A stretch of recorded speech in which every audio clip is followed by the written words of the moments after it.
welcome back to Rewind of the Living Dead. I am Damon Martin. And I'm Patty Guerra. And Patty, this week we are going to be reviewing the remake of the 2022 film, now released in 2024, literally the same name, Speak No Evil. Yes, Damon, Speak No Evil, starring James McAvoy as Patty, Mackenzie Davis as Luis, Scoot McNeary as Ben, Ashlyn Franciosi as Kira, and Alex West Leffler as Agnes, and Dan Hoff as Ant. Written and directed by James Watkins, as you mentioned very clearly, Damon, from a screenplay by Christian and Mads Tafdrup. Yes, Damon, we're talking about Speak No Evil 2024, not to be confused with Speak No Evil 2022. I get when you need a remake, Damon, but boy, let's remake it real quick, huh? Yeah, when this got announced, and I know we've mentioned this on the podcast a couple of times, because going back to 2022, when we did our best of our 5 favorite horror films, Speak No Evil was on both of our lists. Was it? It was I think it was number 2 for me. And was it number 1 for you that year? Am I remembering that correctly? Or was Oh it number 2 for man, you? It was high up on the list. it was very high on the list. Yeah, I can't remember Damon, what number it was, but it was top 5 for both of us, is all. How about this? It was number 2 on my overall list for the year. Like my number 1 was Emily the Criminal, which if you have not watched that movie, my God, it's so fucking good. But my number 2 was this movie, Speak No Evil 2022, this Danish film. And to call it an international film or a foreign language film is actually really false, Damon. Speak No Evil 2022 is, I would say, I'm going to be generous here, 97% in English. Yeah. Yeah, it's wild. It's not. It's nothing about that movie is actually foreign, other than it was made somewhere else. And their accents. That's pretty much it. Yeah, their accents are authentic, not fake. Yeah. And we actually said, going back to 2022, that we had like a bit of a regret because you saw it and then I saw it, and we both absolutely loved it, but we were kind of stuck on whether or not we should review it because it's a movie that's so predicated on the big twist, which, by the way, if you've seen one trailer for Speak No Evil, you already know where this film's going. So it's not, Yeah. We can talk more about really overused trailers, and I think that's one of the biggest mistakes that Speak No Evil did, the remake, not the original. But when we talked about that back in 2022, we're like, I don't really know if we can review this properly because the big twist, the big reveals that happened in this movie, it would literally ruin the movie. Even though we do a spoiler section, we're just like, I don't know. It almost feels like disingenuous to do this. So we decided not to. And then we ended up both putting it on our list at the end of the year. And we're kind of like, God, I think we should have done found a way to review it because it was so good. Like at the time, we're like, you know what? It's kind of a smaller film. It's on Shudder. Hey, Shudder. I Shudder. And we could just kind of move on. But then at the end of the year, we're like, you know what? This movie was really fucking good. We should have reviewed it. So we kind of get a do-over a little bit because the movie gets a do-over because now in 2024, James Watkins has remade this into Blumhouse and Universal Pictures' Speak No Evil. Yeah, and I guess we should tell people like we're basically going to talk about both of these movies at the same time, especially in the non-spoiler section. I think, and then there will be a big discussion about the spoilery bit. But I was kind of shocked. They are basically the same movie, save one thing, which we cannot get to yet. But the basic plot of Speak No Evil 2022 and 2024 is a family's invited to spend a weekend in an idyllic country house, unaware that their dream vacation will soon become a nightmare. Basically, a couple with a child meets another couple with a child while they're on vacation in Italy. They're chummy, they have a nice time together, and they get a note when they come home from this couple, and they go, hey, we had a great time. Our kids had a great time together. Why don't you just come drive over to our place for a long weekend and we'll have a great time. And this family agrees to do that. And they go down there and they really fucking regret it. They really do. That is the plot of both movies exactly. And when I say exactly, Damon, I was like kind of blown away that the first like 30 to 40 minutes of this movie are is identical. Like it's almost the same movie, though the same shots. I was like, oh, are we doing like a Psycho, whatever, Lars Van Trier's Psycho? Like, is that what we're doing right now? We're just going to recreate that other movie? And it made me think like, should a, should this movie have been remade, Damon? So I'm weirdly of two minds with this because when this first got announced, and you can go back and hear the disdain in my voice when this first happened, I was like, why are we doing this? This movie came out in 2022. It was really, really good. Why are we remaking it? And I think my biggest confusion was the movie's in English. It's not like this is a Russian film and they're translating it into English, or this is a Spanish film. And again, even then, I'm kind of like, I don't really see a need. You can read Yeah. subtitles.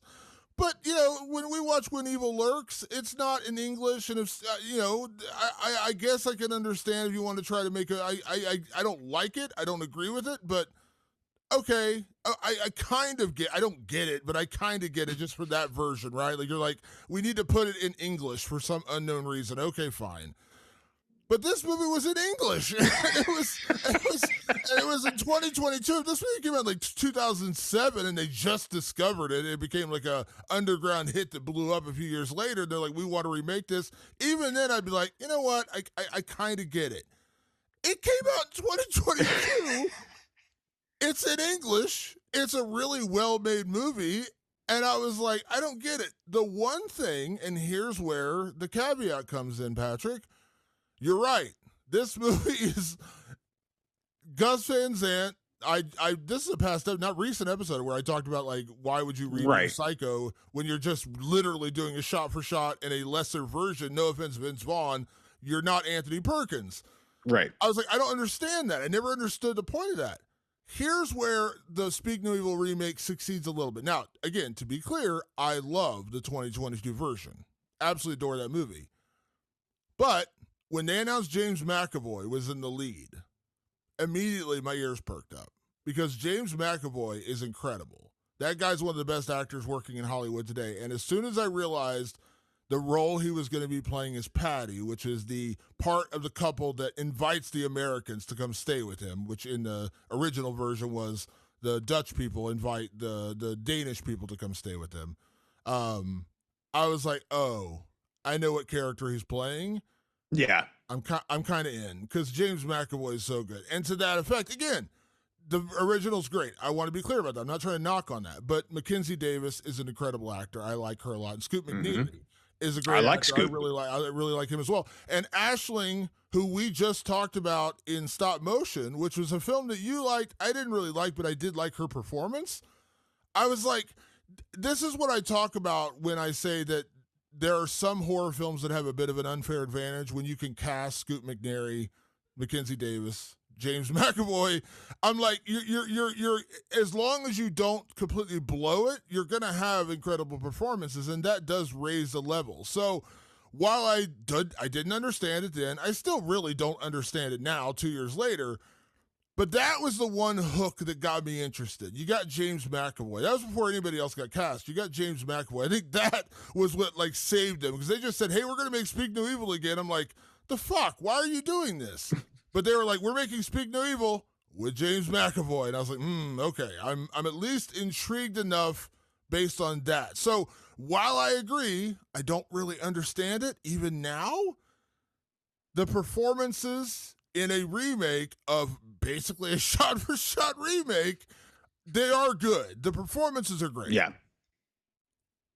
Yeah, these are good performances. I was excited when I heard it was James McAvoy, and I knew right away, even though they hadn't announced what role he was playing, I was like, I know who he's playing. There's no way he's not playing this role. Like, he's definitely playing Patrick, which he ended up being called Patty in the remake.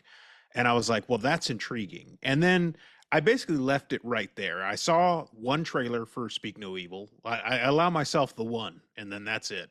Like, and even then, sometimes under protest. Like, I didn't even mean to see certain trailers. I see this trailer and I go, okay, they're telling us in the trailer that he's the bad guy. That's interesting. Okay, well, what's this really all about? And that's it. And I ignored it. Then, Damon, a little something called Comic-Con came around. And I work Comic-Con every year for MTV. And I film these great interviews, and it's a lot of fun. It's really my favorite job of the year. And James McAvoy and Mackenzie Davis show up. And I go, cool. Please tell me you're talking about something else, because I have to be in this room and I have to listen to what you guys are doing. Tell me you're doing some other thing, a musical or some shit. Don't talk about Speak No Evil, because I can't know anything going in. I'm Mr. Cold Blood. I need it cold. And they start talking and they start talking. And, I don't want to say anything yet. I don't want to say what they spoiled. They spoiled the movie for me. And boy, I could have fucking punched a hole in the wall. But James McAvoy brought up something, and he's brought it up in subsequent interviews too, is that Speak No Evil 2022 was not seen by a ton of people. First of all, in the States, it came to Shudder straight away.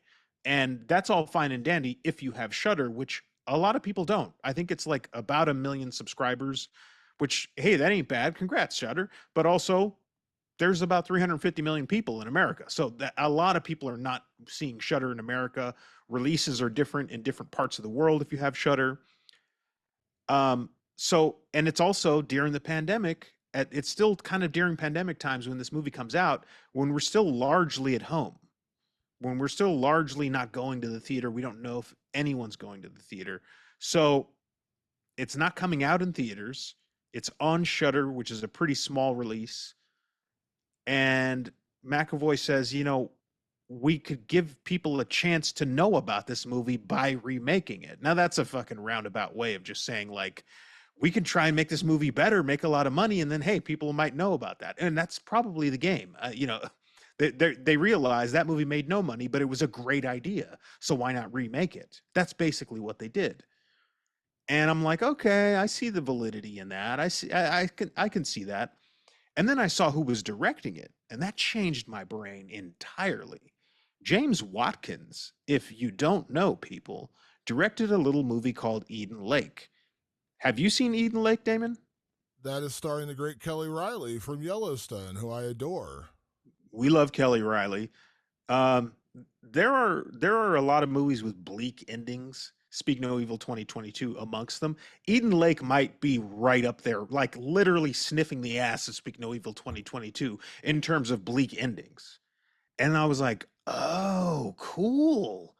Wait, they got the guy who did Eden Lake to do this movie. Now, Speak No Evil, without spoiling anything, 2022, it left me shocked in my sofa, sitting there just in the dark, not knowing what to do. I was watching this movie that felt very like innocuous. It was interesting. It was a really, really interesting movie, but it was not a horror movie at all. It was just sort of there. And I'm like, cool, I'm watching this cool movie. I don't see how it's a horror movie. Like, they kind of put some horror music in here, but this is just a bunch of people in an awkward situation. And then the horror hits, and it like sucks all the blood out of your body. And then you just sit there and you have to just sit in it. And I thought, boy, this is something else, because it's one thing to have a good movie, which 2022 is a good movie. It's another thing to stick your landing so fucking hard that it never leaves your brain. And you and I have joked on and off podcasts that the ending of Speak No Evil creeps into our brains at this point once a week. At that point in 2022, that was about 3 or 4 times a day. I would think about the ending of Speak No Evil. It was so disturbing. So when I heard James Watkins was directing, I gave it a chance. I said, you know what? I'm going to give this thing a fair shake, because this man knows how to freak you. Did he? Well, stay tuned and find out if we did that or not. But what do you think now, Damon? I mean, should we start talking best performances here? Well, let me just real quick. Let me just mention one thing about the whole, James McAvoy's comment about like raising awareness of this film. Begrudgingly, I'm going to say he's not wrong, because I was surprised at how many, even people that I'm not naming names, but horror creators that I'm friends with, who were like, I didn't see the original. I saw this one, and now I'm going to go see it. So, in a way, he's not wrong, because and I we live in the bubble. We live in the horror bubble. There's very little that you and I do not seek out or hear about. Even if we don't see everything, we hear about it. we are in the bubble. People outside the bubble, even people in the horror space outside the bubble, didn't hear or speak No Evil. So, in a way, the fact this got a major theatrical release and judging by the box office is going to make pretty good money, he's not wrong, because there are going to be a lot of people who are going to pay for a Shudder subscription to go watch Speak No Evil, the original 2022 version now. So in a way, I'm kind of like, yeah, and here's how I'll relate it. Back when I was just a film fan and internet wasn't what it is today, I saw The Ring. I think 2007, I think is when The Ring came out. Naomi Watts, incredible movie. I loved it. Yeah, I mean Brian. Why am I forgetting his name? Brian from Succession. Brian Cox. Brian Cox is in it. Naomi Watts, incredible. Loved it. Loved that movie. I had no idea it was a remake of a Japanese horror film called Ringu. I had no idea. Then I sought that out. And I was like, oh, this is a remake of a Japanese horror film. And I loved that one too. So it's kind of like that. I'm the Ring 2007 now, where of course, I live in the bubble. So of course I knew about Speak No Evil. But there's a lot of people who were like me in 2007 who said, I didn't know what Ringu was. I sure shit didn't know what Ringu was. And Ringu was not old either, by the way, when they remade it to The Ring. So in that regard, he's not wrong, because there are a lot more people talking about this. The other thing that I've discovered in the lead up to this film and in the days since its release, there are a lot of people who did not like the ending of the original Speak No Evil. I was shocked. I was shocked. How many film critics were like, I really didn't like the original Speak No Evil. How many horror people hated the ending, which is crazy. I can understand a regular critic, but yeah, go on. The horror people are totally split down the middle on this movie. We text way too much for me to find it, but I wish I could find the text I sent you right after I watched Speak No Evil back in, because you had watched it and you said, just watch it. And I was like, all right. And I remember texting you during the film, and I was like, yeah, this really isn't horror, but I mean, it's an exercise in uncomfortable tension. Like, this is like the worst case. Like, this was like moving into your freshman dorm at college and a roommate that you really didn't want to be there. And it's just like, you're trying to be around each other, but you're like trying to be friendly, but you know it's not working. That kind of tension. You're just like, this is so awkward, and like, this is off-putting, but it wasn't horror. It was just really uncomfortable. Then the ending happened, and I was like, well, you just kicked me in the balls, because, oh, my God. I wish I could remember exactly what I texted you, but I was like, holy crap. That ending knocked me on my ass, and I can't remember specifically moments of every single horror film I watched, because I watch a lot of horror films. That's got to be top 10 ever of me, like at the end of a movie where I was just absolutely gobsmacked. Like, I was jaw on the floor, eyes gaped open. What did I just witness? Did not see that coming, and I was like, "Oh my God, what an ending!" And so, I guess what I'm really getting at here is that while I didn't understand the remake, and even now I still kind of don't understand the remake, I weirdly am glad it exists, because I think James McAvoy's right. It brings awareness to the original, because there are a lot of people who didn't see it. I thought everyone, like, when it got so much buzz at the time, I was like, oh, of course everyone saw this. Not a lot of people did. And B, a lot of people didn't like the ending. A lot of people were like, it just didn't work for me. I didn't really like it. Again, you and I are on this podcast to give people our opinions. And when we get to the spoiler section, we will give a much more emphatic version of this review, because again, we can't talk totally about spoilers and give you what actually happens in this movie. I will say, though, largely I enjoyed this movie, and largely it was a remake, so it was just a remake of a movie I already enjoyed. But I can't really bump up too much against the remake, because the two things that exist make me think that this wasn't a terrible idea. One, because yes, it is bringing awareness. So there are going to people who are going to go run out and seek out the 2020 version. And if you haven't done it yet, you're about to hold on to your shit, because you're about to you're strap in is all I'm saying. And part two of that is that I was shocked at how many people didn't like it. So maybe you will like this one better. Again, to each their own. So I can't, in a weird way, as much as I bumped up against it 2 years ago or a year and a half ago, whenever this got announced, I'm kind of on board with it now, even though there's a lot to like about this movie, and there's some not to like about this movie. What I have to talk about, what I don't like about this movie, we have to wait till later. So yeah, Patrick, we should probably get into best performance, and get into some categories before we get to spoilers. So again, does that make sense what I'm saying? Like as far as like how I feel about Yeah. the whole remake thing. It does, and I'll have my like a very slight rebuttal as we roll into spoilers, like right before spoilers, and I'll mention a place where people can watch it if they don't have Shutter. But yeah, let's talk best performance and MVP and all that. So right now we're going to kick things off in our best performance, obviously, which is our new category, which we call the prime time, bitch. Best performance. Patrick, when it comes to Speak No Evil 2024, who do you give your best performance? By the way, great performances all around, but my best performance went to Mackenzie Davis as Luis for something very specific. I didn't like Luis. I didn't like the Luis that Mackenzie Davis put on screen. And people may go, "Oh, wow, you're trashing her acting." No, no, no, you're not hearing me. I didn't like Luis. I didn't like Luis a lot. That's good acting.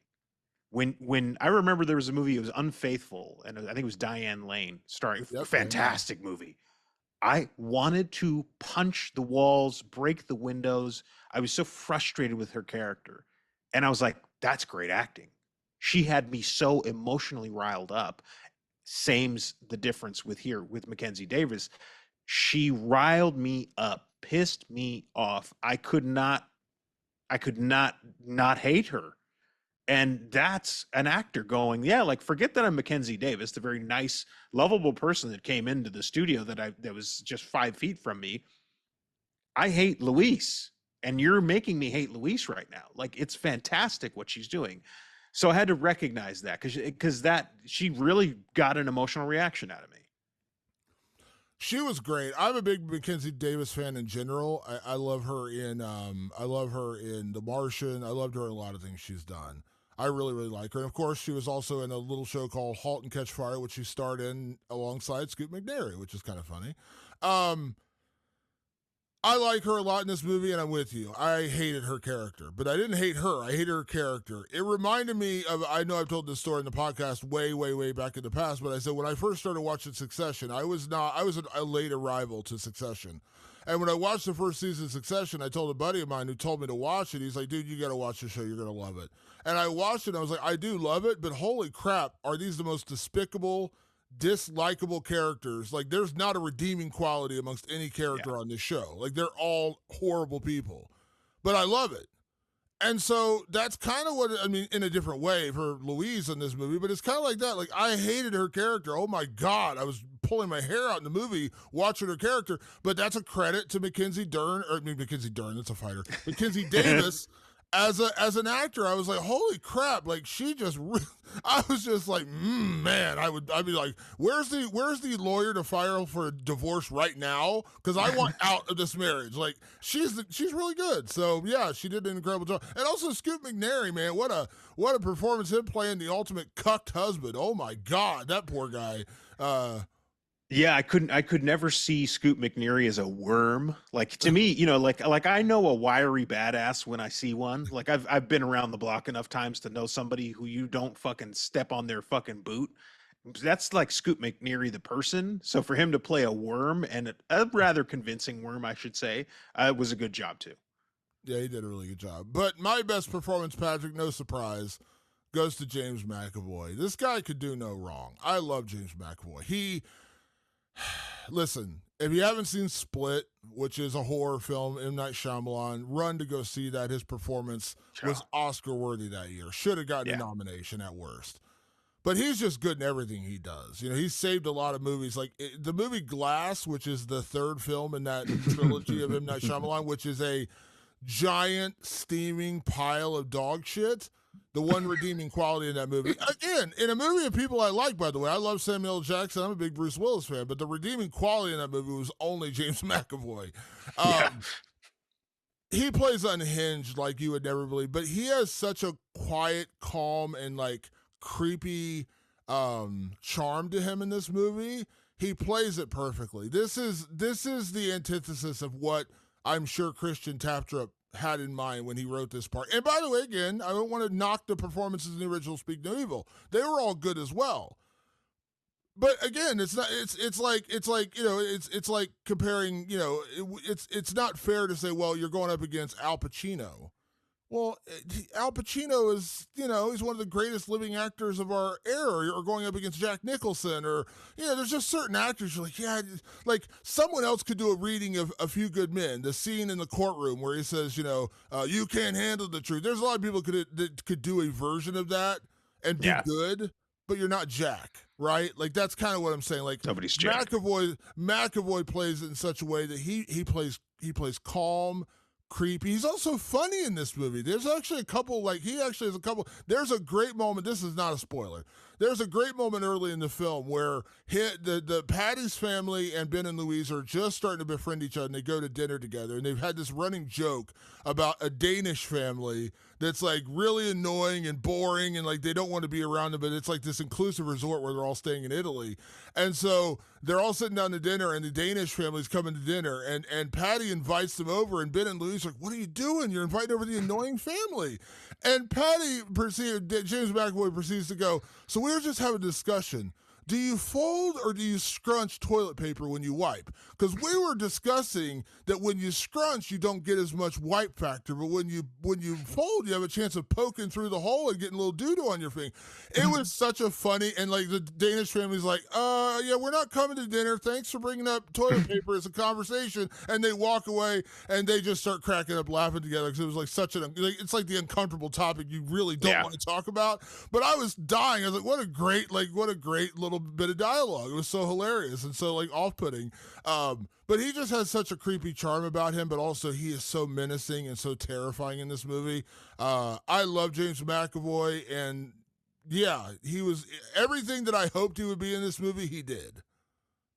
Yeah, listen, he's a fantastic actor. He really is. And he made this film, I would say, special. You know what I mean? Like if you were going to really set this apart from the Speak No Evil 2022, it is James McAvoy and the ability for him to bring a lot of humor to this. Now, it's written into the script. This script is, I would say, funnier. That's the one spoiler I'll give you, is that this has got more built-in on-purpose laughs. But you got to have somebody who can find the balance, and James McAvoy has that. Yeah, he's just incredible. Like I said, there's like I said, as soon as this got announced, the fact they had James McAvoy, I was like, okay, I'm in. Like, at least for that part of it, because you had James McAvoy. I'm like, all right, I'm cool, I'm in. Patrick, let's move on to our next category, and that is our MVP, of course, our Ken Foray Banana Hammock MVP Award, handed out, named after the great character actor Ken Foray from the movie From Beyond, when he jumped down a flight of stairs and into a basement to kill a creature wearing nothing more than a thong bikini. If that's not an MVP performance, I don't know what is. So, Patrick, when it comes to Speak No Evil 2024, who gets your MVP? My MVP goes to the original film. So I guess I could say, Christian Taftrup and Mads, who wrote the film, and Christian directed a great film. They inspired a good remake.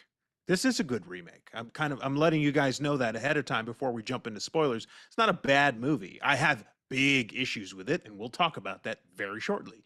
But the original film inspired something that what I think a lot of people right now are calling Blumhouse's best film of the year.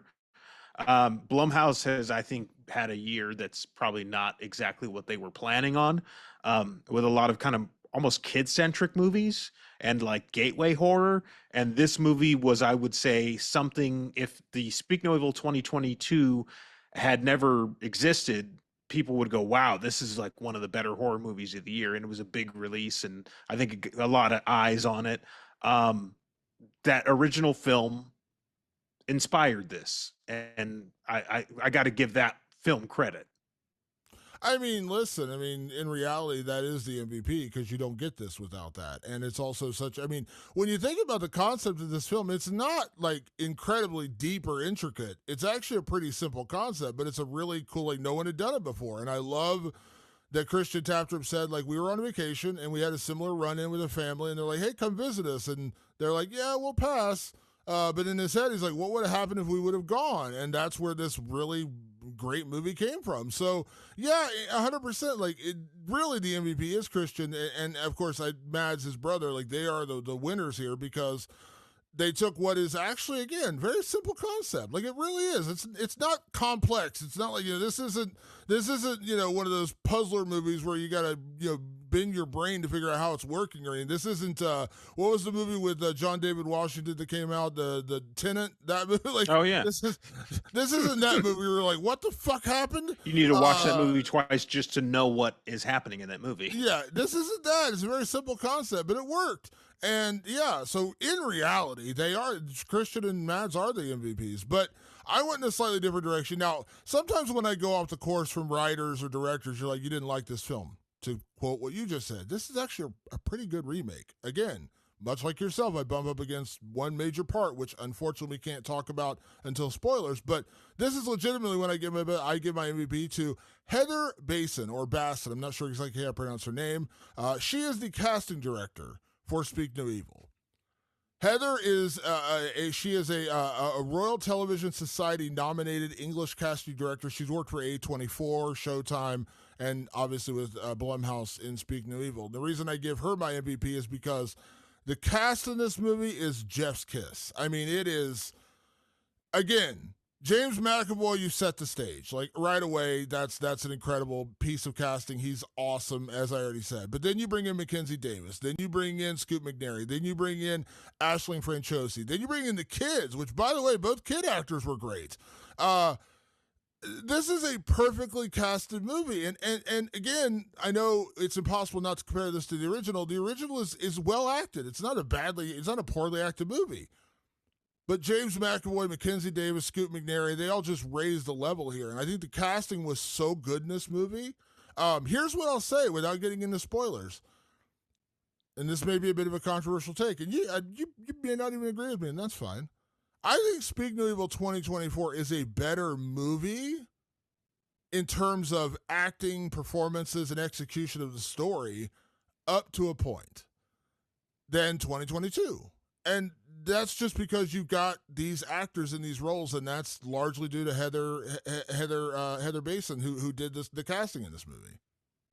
And I do disagree with you. We'll talk about that in the spoiler section. And it's funny because like you kind of mentioned it a little bit to me before I went and saw the new movie. I was rewatching 2022, and you had mentioned like, oh, like these performances aren't quite like the performances in the new movie and all this. So I was more honed in on performances and stuff this time. I love the performances. To me, they're apples and oranges. I don't think I can compare them there because I think how these movies move through the exact same story, they move through it so differently and for different reasons and totally different intentions. And James Watkins talks about that, and we'll talk about that when we get into what has changed in this movie. That I don't see like one being better than the other. I'm just like, oh, this is that version and this is that version. I like them both. I like Speak No Evil 2022 way more because of the ending and what it says for a movie going experience. So yeah, call me tongue tied, Damon, because I'm having trouble like holding back now because it's time to get into that shit. It is. And let me just say, like, again, when I say better, I'm saying like what I'm getting at when I say that is this is not a bad movie. Like, no, I want to be it's clear, not a bad movie because I like the 2022 version better. That is my preferred Speak No Evil. If you're like, we choose like which Speak No Evil, I love the original. Now, but I want to be clear, like, I didn't hate this movie. So when you, because inevitably when you do a remake, you're going to get the comparison, but particularly with this one, because A, it was done so soon, and because largely it is a beat for beat remake for about 85% of the movie. So it's impossible. This isn't as bad as the Crow remake was. The one compliment we paid that film was it wasn't really a remake. Like, they didn't try to redo the 1994 Crow. They basically made a version of their Crow, which was awful, but they didn't try to just remake the one with Brandon Lee. And that was, like I said, credit to them. They didn't try to just redo it, which would have been even a worse disaster. So this film is a straight up remake. And largely, it's still a really good movie. But in my opinion, the original's better. So I guess we have to get into why we are talking about the original better. So if you haven't seen Speak No Evil, of course, it is in theaters right now. It's doing really well theatrically, and I would say go see this in theaters. I know we always say that, go see it in theaters, but it is a theatrical experience. It is in theaters right now, so go check out Speak No Evil. But if you haven't seen it, or you just don't care, or honestly, if you saw the trailers, you probably already figured out where we're going here, because my God, did they just ruin everything in this movie with the trailers. Holy crap. They just literally gave away the movie in the trailer. You and I were like, when we didn't review this in 2022, we're like, man, we can't review this. We can't reveal anything. And then the trailer for this movie was like, fuck you. You're going to reveal everything. Fuck you, indeed. Patrick, would you like, so the plot, we don't really need to get into spoiler plot, because you already know where it's going here.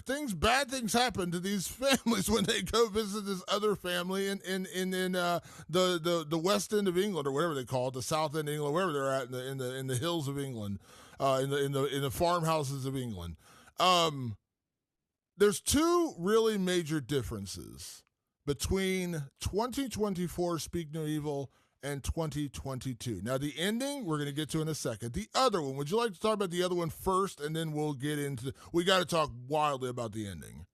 Yeah, I mean, the first, I say, minor difference, even though this movie literally step for step feels like the first movie. The minor difference is, in the first movie, this is just a family that is in a rut. And that's the best way I can describe it. And they don't get into it. They don't beat you over the head. They're just, I've raised small children. This is a family with a probably 8 or 9 year old daughter. They're just in a rut. They just find themselves a little dissatisfied. They're both dissatisfied. They're both exhausted. Having small children can suck the fucking life out of you. Let's just be honest about that. And Bjorn, who's the husband, he can just feels the pinch. He feels himself slipping away, and the excitement of meeting a new couple who build him up a little bit kind of motivates him. It kind of lights a little bit of a fire under his ass. And when he goes back to Denmark with his wife, Louisa, and they get that letter, he's like, I want that feeling back again. I'm sitting here having dinner with people that I don't like, and the people I don't want to talk about, anything with. But those people that I met in Italy, I liked them, and I liked how they made me feel. So let's do it. Let's go see them. That's kind of the catalyst for them. That's the way they kind of push their way to go see this Dutch couple. The difference with Ben and Louise is when they meet Patty and Kieran, there's a real problem going on in their relationship, like a direct problem. Like it almost felt like, and this is where we get into like what has changed about this movie. They felt American audiences really won't pick up on what's wrong with this family. I'm sorry, do American audiences not raise children? Do American audiences not, like, American audiences understand? I'm an American audience myself. I understand what's going on with Bjorn and Louisa. Ben and Louise, they decided to make a very specific problem for them, which is this infidelity. There was infidelity in some form in their marriage, and they're sort of fractured because of that. And then so they're on vacation together, but are they together, Damon? It doesn't feel like it. Well, and let's not forget, there's like 9 layers why this couple doesn't like each other. And by the time you get to them on vacation, you're like, how are you still together? Because the infidelity, what they actually say in the movie is that he found a dick pic on his wife's phone. And she's like, I never cheated. I'm like, okay, but still. Yeah. Yeah. That's one. 2, they moved to London. They just injected so much story into the backstory of this that was just felt totally unnecessary. Ben had moved to London for a job, and then like right after he got there, his company downsized and basically said, yeah, we're going to shut down this office you just opened. His wife is bitter at him because she left her marketing job in America to move to London, but they've decided to stay in London. For some reason, inexplicably, I don't know why, because they both lost their jobs, so I'm not really sure why. And they decided to stay in the most expensive city in the world. Yeah, and so there's another layer of why they don't like each other. And then on top of all that, their daughter is like incredibly needy. Like she has what she calls a worry bunny, which is the same plot in the original, where the kid has a stuffed animal that they adore and they really can't live without. and the daughter's like, I need it. Like, she freaks out and goes like full on panic mode when this stuffed bunny isn't around. And Ben is at his wits end, like, I'm paraphrasing here, but he's like, you're 12 years old, give it the fuck up. Like, come on now, grow up. Like, Yeah. that's in a more parental version. I don't have kids, so I can't really relate. But you know, at 12, like, That would be like, funny. He's like, you're 12. You don't need a fucking security blanket anymore. Like, come on now. And he wants to push that agenda, but Louise is very much like, no, no, no, she needs it. She's the helicopter parent. She's like, no, no, no, this is good for her. So it's like this clashing of parent style. So they add like 19 layers onto why this. And by the time you get to the daughter, of like the tension with the dad and the daughter between the mom, you're like, how are you still together? Like, you really don't even seem like you like each other, much less that you're just like in a rut. And, you know, like, what? So they just keep stacking things on top of each other, why these people don't get along. I think all you had to do, the job thing, all that, find the infidelity. Pick one. Pick one. You don't need 19. Like, the job thing would have worked. The infidelity thing would have worked. Or even just the tension over the kid. Because some people just struggle to raise a child together. When you actually have a kid together, you realize one of you has a totally different parental style than the other one. That could be a source of tension, and having kids can do that. You know, it could totally throw off your sex life and everything else. Pick one. They picked like 19 in this movie, and I'm like, you didn't need this many. Like, you really didn't need this many, because it's not really intricate to the plot, and you're just layering in all these reasons why these two don't like each other. And as I said, by the time you get to like the third thing, I'm just like, get the fuck out. Like, why are you still with these people? Why are you still with her? Why are you still with him? Like, just why are you leave. vacationing together? Like why don't you vacation separately is what it seems like it needs to be done. But it really felt like hand holding for an American audience. Now, if you don't know, James Watkin is a UK director. He's from the UK. So for him, he's remaking this movie for us, and he says that very clearly in interviews. I scoured and I found a couple of interviews for him. Blumhouse approached him they're like, we think you're the guy to remake this. He talked with Christian Tafter. Turns out Christian was inspired to write Speak No Evil because of Eden Lake. You know, like, it was actually a very circular synchronicity type situation, but James went like, well, they're Americans. They're pretty stupid, right? Like that's sort of the vibe I got, was like, they're pretty dumb. They probably need to be handheld a little bit more. And you're perfectly right. Pick one of those things, and that's enough. All Americans can understand all of those things. You just didn't need to keep like hammering us over the head with many different things. Yeah, lots of marriages are falling apart all the time. Give us one good reason and let that carry us through the story, because otherwise it's just like, why the fuck are these people even together at this point? This doesn't make sense why they're together. They're trying. Now I get that. That's part of what I understand with this movie, is they are indeed trying to save their marriage. Let's go on this trip together. Maybe it'll be good. But you can just tell they fucking hate each other. Like, it's just so fucking clear. They're not really trying to get along. They're just trying to keep from falling apart. It's a totally different thing. And so I didn't love that, because to me it just felt like it was a little too like, let us hold your hand through this, American audience, so you can understand that, boy, this is a very fractured and vulnerable family. Now, Damon, before we get into the other big huge thing, we should talk a little bit about the other family, which is Patty and Kieran and their little boy Ant. They give way too much away about that family in the trailer. Like, you can understand they are not people you probably want to go to their house and vacation in the middle of nowhere with. Like, you already get that.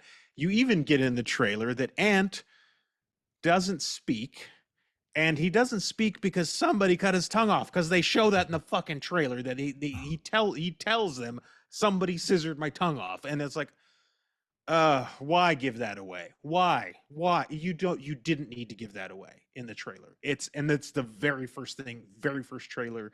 If you saw one little bit of this, and that was like me, the one trailer, you're like, holy shit, you're just giving away that this kid is saying, hey, somebody cut my tongue off. Maybe it's these crazy parents that are also in the trailer, and you're like, oh god. Like, I'm not blaming James Watkins. That's very much a studio thing. They're like, just tell people what the movie is. Don't hide it from them. Just tell them. That's a studio thing. Turns out that it doesn't matter. It moves the needle none. Like even for all the bitching we did about Abigail, it still made its money. People still went and watched it in droves. They don't care if you give the whole damn thing away. So they gave that part of it away. The difference this time around, to me, Damon, that family, Patty and Kieran, were not as sinister in my mind as Patrick and Karen were. Do you agree or disagree? I think they were so lighthearted, charming, even when they were fucking with them, which they make clear that that's going to happen in the trailer. But once you get into the movie, they're fucking with this family in a very almost playful way. It doesn't feel like what the original film is. In the original film, it's clearly emotional manipulation to push boundaries to see how far they can get.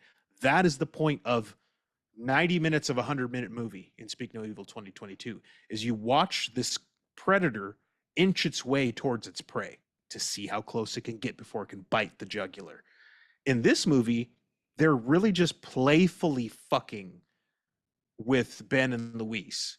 So to me, they aren't sinister at all. They're sort of just like, well, these are jerks and we can walk away anytime. Didn't you feel that way? Yes, and here's where I'll diverge slightly in terms of the original to here, because there were so many moments in the original Speak No Evil. If I had one complaint about that movie, and it's not really a complaint, it's just like this is normal horror movie stuff. I'm like, why are you still here? Like, get out. Right. Like, just get the fuck out. Like, they're giving you every shit. Like, when things go wrong, you have no one to blame but yourself, because they gave you every red flag possible that you should have gotten out of here hours ago. I think that's what James Watkins picked up on and kind of tweaked a little bit in the remake. He made it a little less obvious, and they were, like you said, they were kind of comically, not overtly fucking with them. They were very much playing with their food, which is what they do in the original, but without that sinister undertone where it's just like, leave, like, run. I don't care if your car doesn't start, just run away, because they're just giving you every signal on earth that you should not be here right now. And to be fair, if there's one big complaint of a lot of savvy horror audiences, it's just like we talk about with Prometheus, the Alien prequel, when I said that one of my biggest problems with that film is just the remarkable amount of dumb decisions these supposedly super intelligent people make. Don't tell me you're a award-winning scientist and you're just going to make really dumb decisions in a scientific situation. And that's kind of here where it's like, while they still do make some dumb decisions in the remake, that underlying sinister nature of the couple is not so overt that where you're just like, dude, you got no one to blame but yourself. They give them just enough of like a cushion to land on where you're like, yeah, I guess you could kind of see why they're still staying, why they're still here, why they didn't leave. So I guess what I'm saying is, in that way, like, I kind of get it, and I also weirdly kind of enjoyed that, because while the other is much darker and much more like, oh my God, this is so wrong and it's just so fucked up, the new one was, the remake was very much like pushing that envelope, but not, it didn't scream at you over and over again, get out, like the original. The original had so many moments where I'm just like, dude, I would be gone in a second. There's no chance I would still be here after that happened. And they just nudge you and nudge you and nudge you. They keep like pushing the boundaries just a little bit further, a little bit further. Like there's a really uncomfortable. It's like it was like in the theater. I was just like, oh my God, this is so uncomfortable. Patty and Kara take Ben and Louise to a dinner at their friend's like private restaurant. They're all eating, and they start talking about their sex lives. And Patty and Kara are like, yeah, we still do it every day. And they're like, every day? And Louise literally goes, Ben's lucky if he gets it once a month. Like, just spurts it out. I'm like, poor Ben, Jesus. Yeah. But then, like, they're like, so, like, you know, how do you keep it so fresh and new? And she's like, oh, we role play. You know, he's a doctor and I'm a nerd, you know, whatever. And then at one point, she literally goes under the table like she's going to give him oral sex. And it's so unbelievably uncomfortable. As Ben and Louise are sitting there sipping their wine, they're just like, and Patty's just going like, he's really selling like he's getting blown under the table. They're not. She pops up. It was all, Yeah. they were just doing it as like a They were joke. But in that fucking with him, moment, yeah. Ben and Louise are just like, what the fuck is going on here? Because you hear the zipper. At one point, you hear the zipper come down. You're, oh my God, she's literally giving her husband oral sex right now. But that's the little thing. Like, it's wildly uncomfortable, but not to the point where, and they do, by the way, they do hint to like, hey, we kind of like to swing. Like, if you guys would like to swap wives here, like, we could get into that. They do mention that. But even then, it's like kind of friendly. They're kind of like, are they joking? Are they not being serious? And so it's not to the level where you would just run screaming for your lives like they kind of do in the original. There's a couple moments in the original where I'm just like, why? Like, why did you stay? Yeah. So in that regard, I kind of get it. It's really subtle, and I know it's missed on American audiences. And James Watkins talks about this. He goes, yeah, I think Americans wouldn't really understand the characters in the 2022 version because they're American and their culture is just so different. Like there's reports all the time about American tourists being accosted on the streets of London and kicking the shit out of the criminal that's trying to rob them. Like Americans just have a different way about them, and Europeans have a different way about them. Especially like Western Europeans, which I think is what is real. This is really commenting on. What is missed often, I think it's just culturally missed, is when I hear people talk about Bjorn and Louisa, they say that they're fucking spineless little worms. Like, what the fuck? I would have done this. I would have done that. Yeah, you're an American. And in America, we live with 360 million people. You bump into me and see what happens. I don't know. Something might fucking go down. That's kind of how this is. It's kind of like we're always kind of ready to fight for some fucking reason. Danish people aren't like that. Yeah. And Christian Tafdrup was writing this movie with Mads specifically to talk about Danish timidity, very specifically, not just in their culture, but in the history of Europe. That's missed by us. There is a bit of a commentary on what their timidity allowed to happen in Europe. If they had fought back, if they had tried, if they had done something rather than been neutral, maybe certain horrors would not have transpired. Right over the heads of every single fucking American, because we don't listen to Danish history unless you got a Danish grandpa. So we miss that. And so when I see content creators and critics go, fuck those characters, I fucking hate them, I go, you're trying too hard to make them American. They're not Americans, and this was written specifically for their point of view. Sit with that point of view, sit in that perspective, and try it out. Don't try to process it through your brain, process it through what's on screen first, then back up and be pissed off at those people for not doing anything. And by the way, to their credit, sometimes they did run away. There was a time when they just flat out got in their car in the middle of the night, just like Ben and Louise do in the remake. They get in their car in the middle of the night and they drive the fuck off. I would love to compare these two scenes specifically because they do that in both movies. In the original, do you know why they turned back, Damon? Because I sure do. It popped way into my head so big this time around. Both times it's because of a stuffed animal and they decide to turn back. But in the Danish version, Dad decides to be a hero to his daughter. He goes, you know what? I have a chance right now to make my daughter feel good. Louisa was like, kind of like, honey, don't worry about it. We'll get you another rabbit when we get back. And the daughter kind of let it go, but she was sad. She was upset. Bjorn was feeling lifted up. He was feeling more manly. He was feeling better about himself. He turned around to be her hero. Turns out they turned around. The rabbit was under the fucking seat. Boy, does that piss everybody off, right? But that's why he turned around. In Speak No Evil, the remake, the same thing happens. They're driving away in the middle of the night because, hey, we saw the red flag. Let's get the fuck out of there. Great. Everybody's doing what they should be doing. Then the daughter flips her fucking shit. Luis, like, humiliates Ben. Like, he's calling him an asshole and a dickhead if he doesn't turn around. And so he begrudgingly turns around. So now three assholes are turning around and going back. Nobody likes them. That, I don't know about you, in my theater, that's when it lost everybody. Everybody in my theater was like, I literally heard a woman behind me was like, fuck those people. What a fucking bunch of assholes. She'd clearly never seen the original. She didn't know this was coming. It lost everybody. I heard just an audible, like everybody was like, come on, why are you turning around? Seriously?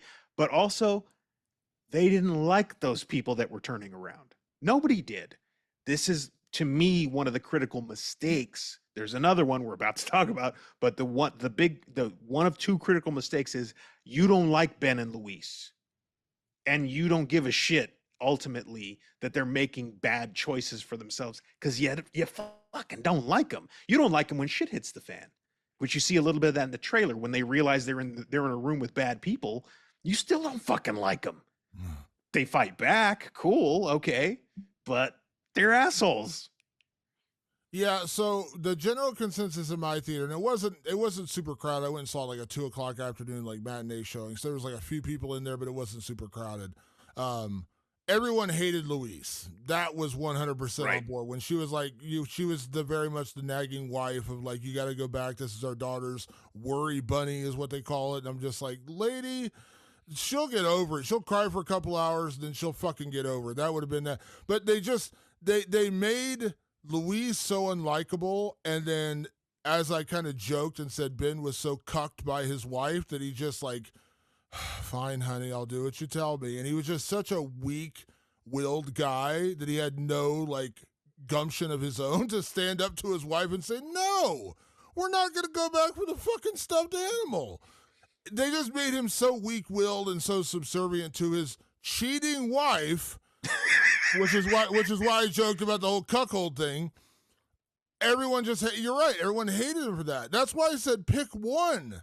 If it's just like disagreement over parenting, and then they have their argument about the bunny, you'd see Ben fly into a rage and just like ragefully go back and get it. Like, all right, fuck it, just stop talking. I'll go back and get the fucking bunny. And you kind of respect him because you see how pissed off he is at that moment. And then, of course, bad things happen. Or, she cheat, and you can tell like she cheated on him, and he just doesn't like her much anymore. But they make him such a muted husband where he's just so subservient to her and never has any will of his own. That I'm just like, he's along for the ride and he kind of gets what's coming to him. Like, that's kind of my opinion. And you're right. Like, they made them so dislikable. And the sad thing about Agnes, the daughter, she wasn't unlikable in that whiny way they made her about the bunny. Like, they just made her so whiny, and she's like, and also so we're going to get to the ending in just a second.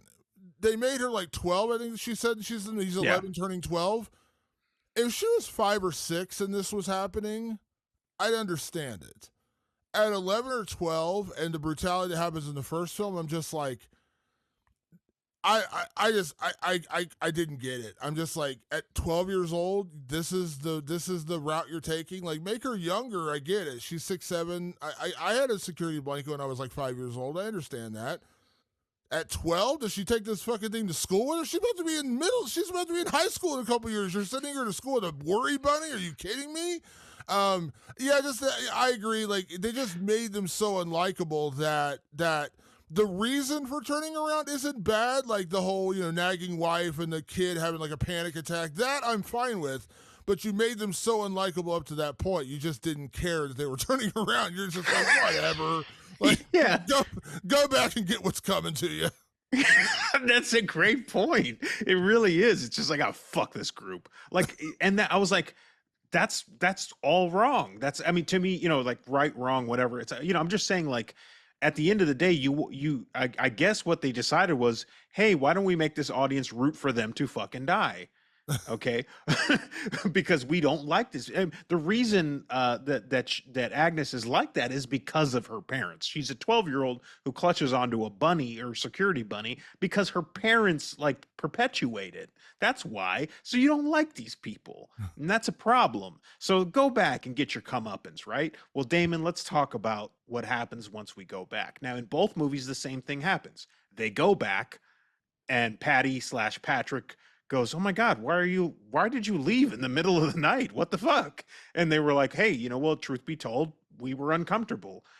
And then, this couple, this sinister couple, both times manipulates them into staying for different ways, but they just go, hey, we don't have as nice of a house as you. Sorry, we don't have all these accoutrements and stuff. I know it's been an uncomfortable weekend. We're trying to make the best of it because this is what we have. You clearly have more than us. They did the same thing in both movies. They do it differently. They do it very differently for like an American audience and different for the European audience, but they do the same thing. So then they stay, and then this couple builds them back up. It builds the torn and shambled families kind of back up again. So they feel better. So they lull into a false sense of security. But Damon, we know what happens in the trailer. We're with bad actors here. This family that has brought them out to the middle of nowhere has designs on Agnes, right? They want Agnes for themselves, and they are going to do whatever it takes to get that child into their clutches. That, on premise alone, is a harrowing scenario. But how they end these movies is so wildly different, Damon. And I want to start with the remake first, because I still think, and I think you agree, that the ending of the original is absolutely horrendous. So do you want to tell people how we spiral into the ending of Speak No Evil 2024?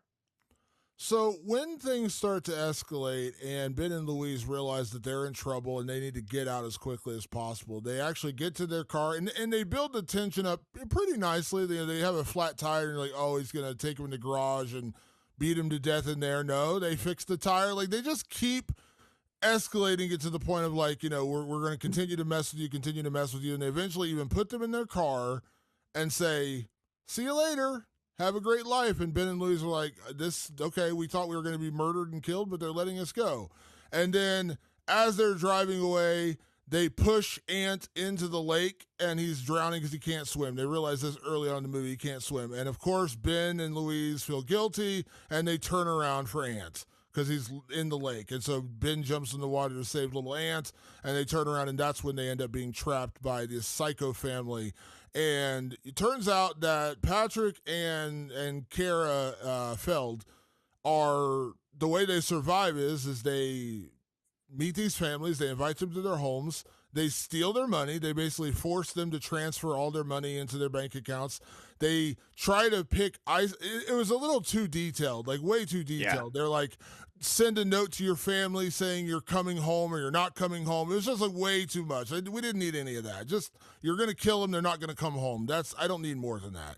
But right. They're like, transfer your money. And then the big twist of which you already mentioned is every family they kidnap, they take the kid and replace their current kid. So Ant is going to be murdered and they're going to take Agnes as their new daughter. So when they go on their next vacation, Agnes will be their daughter with no tongue. That's the whole plan. And during the movie, Ant shows Agnes this photo album of all the times this has happened, of this family together. And there's Ant with his actual family, and there he is with Patty and Kara, and so on and so forth. Throughout however many years this has been going on, they've been doing this. And so they know they need to get out. But once they figure them out, they start to take them captive. They actually do take them captive, and they're getting ready to murder them. And then luckily, Louise had taken a box cutter from the closet she found, and she slices Patty. They're able to get into the house. And then it becomes this cat and mouse game of Patty, Kara, and their friend, their neighbor, who is also their babysitter, comes in, and he's like their cohort, more or less, which also happens in the original. There is like a third person in this group. And they're basically stalking Ben and Louise throughout the house. And so it just becomes a cat and mouse thriller. Oh, by the way, it was the chef. They changed it to the chef in this movie. The chef. That's right. Yeah, the chef. But yeah, in the other movie, it is that guy who was babysitting them. Yeah, so basically, it becomes a 3-on-2 sort of with Agnes, I guess 3-on-2.5 race through the house of like trying to get to Ben and Louise. And that's really what it turns into, a cat and mouse game. Now, the way it ends, so they turn the tables on him, and eventually, they end up dropping Kara off a roof, and she falls to her death on the ground. She falls like 3 stories down and dies on the ground. And then they end up getting the better of Patty as he tries to kill them. Well, they also killed a friend, the cook. He dies along the way. That's neither here nor there. He was not really a major character. And in the end, they finally get the better of Patty because when they're about to go, he had this syringe of ketamine. Was it ketamine? No, Yeah. fentanyl. Fentanyl, I think it Oh, was. okay. Fentanyl. I thought it was ketamine though. Maybe it was ketamine. Yeah, Whatever. It's a shot to basically knock you out and make you more or less paralyzed so they can kill you.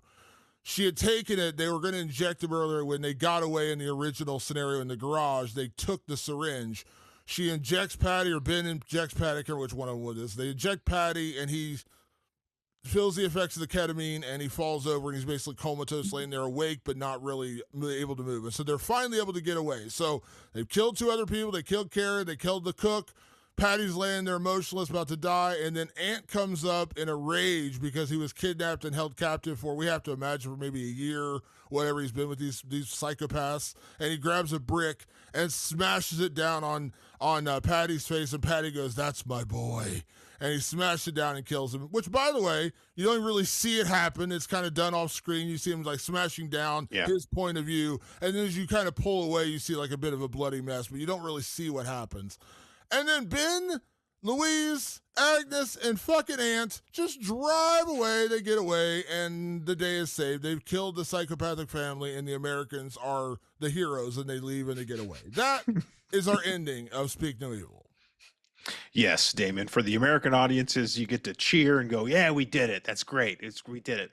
The problem is, that's pretty much any standard thriller that I've seen, and I like thrillers. Again, I'm actually not knocking this movie. I'm just saying, like, every thriller I can think of from the 80s to now kind of ends that way. It ends with like, we've got into some bad shit, but damn it, we're fucking tough as nails Americans. We're gonna fight our way out, and we're gonna win in the end. That's pretty much how it's been going on since the 80s. And I say since the 80s because in the 70s, the 70s would have looked a little more like Speak No Evil 2022.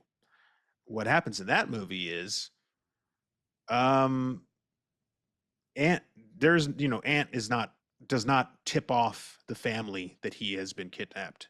In fact, Ant dies in a similar way. He gets drowned, and the dad discovers what's going on all on his own. He rushes the family. They go get out. They go wandering off into the night in a panic because they realize what they've done. They've locked themselves in with these terrible people. Those people already know. They already know the move. They already know. Oh, they're gone. Okay, great. We call our buddy who was the babysitter in this instance, and they chase them down on the road. And they get them to veer off. Again, manipulating them. They don't just come in and sideswipe them. That's not the European way. They wouldn't do that. No, they scare them on the road. And this timid family drives off into a field and gets stuck.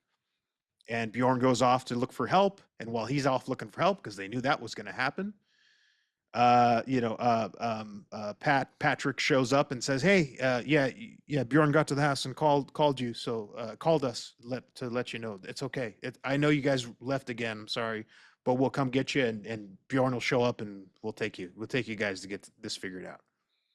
So, Agnes and Louisa get in that car with Patrick, and it's the same kind of bad guy. It's the same kind of James McAvoy bad guy that they just got in a car with, but they have no idea because only Bjorn really knows. He hasn't said anything to his family yet. So when Bjorn waves down a car to come pick him up, it's his family sitting in there with Patrick, with Karen, and he knows they are fucked. He knows they're royally fucked. He doesn't know how royally fucked they're about to be. They drive up off a road after driving for a tense amount of time, and that babysitter pulls up in a van, and they're like, "What the fuck's going on?" And finally, Bjorn is like, "We're fucked, my darling. We have royally fucked ourselves." And this couple from hell explains to them, "We're taking your daughter now, and you're going to die. That's what's going to happen." And you go, okay, well, okay, hold on. How are we getting out of this? And I'm sure Damon Martin and I are sitting there at the same time watching this movie going, yeah, but there's a way out of this somehow. But boy, yeah, we seem proper fucked here. They proceed to, on camera, cut little Agnes's tongue out as she screams for mercy, and they give her none. That babysitter drags her away, bleeding and screaming. And this family is in utter shock and disbelief. They can't even fight back. They're so absolutely stunned at what just happened. And then Patrick and Karen take them to a rock quarry, one that they took them to earlier, to let them know, like, hey, you can scream as loud as you want out here. No one will hear you. Well, they know that place for a reason. They dump them in the quarry and they stone them to death for fun. Yeah, don't forget, they're like, take off all your clothes. Oh yeah, they strip them naked. They humiliate Yeah. them, first, as if watching their daughter's tongue get cut out is not humiliating enough. They strip them naked. They tell them to march in there, and they stone them to death. Yeah. And that is the end of the movie. And the most I think, like, what the part, like, beyond the daughter's tongue getting cut out, which was already like, oh my god, you actually just, and they show it, man. They don't. Oh, they cut show away. it. Yeah. They They literally show it. see him pull her tongue out and like scissoring off the tongue. It's like, oh my god. When they strip down Bjorn and his wife Lisa, they and the line is the same in the movie. They're like, why are you doing this to us? And Bjorn goes, because you let us. And then they tell them to walk down into the quarry, and they're like, they know they're dead. They know, but they don't know what's happening yet. Like, they don't know how it's going to happen. And so Bjorn embraces Louisa. They've been very kind of cold and distant, and as you said, they're just kind of like not really. They're in a rut. And he embraces her, and then out of nowhere, she just gets smacked in the head with a fucking rock and falls over, basically dead at that point. And you're like, what the fuck? And like the rocks just start pouring in. You see the bruising on the body. It is so visceral and so disturbing that they just get stoned to death. And you see Bjorn and his wife just like happily chucking rocks over the quarry to kill these people. It is one of the most brutal deaths in a horror film I've ever seen. Like, they didn't knife them. They didn't run them over with a car. They didn't beat them with a baseball bat. They're literally stoning them to death. And of course, they're not like baseball throwing. They're like chucking the rocks. They're just like bip, bip, bip. And like their bodies are getting riddled with rocks. And that's literally the end of the movie.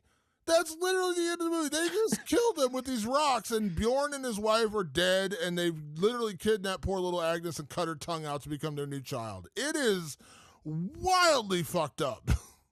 Yeah, and there's a little epilogue where it shows them back at that same Italian villa, because they're probably about a year later, because they're looking for their next victim, right? That's And the epilogue. and this time it's Agnes is the kid who can't talk because she has no tongue. Right.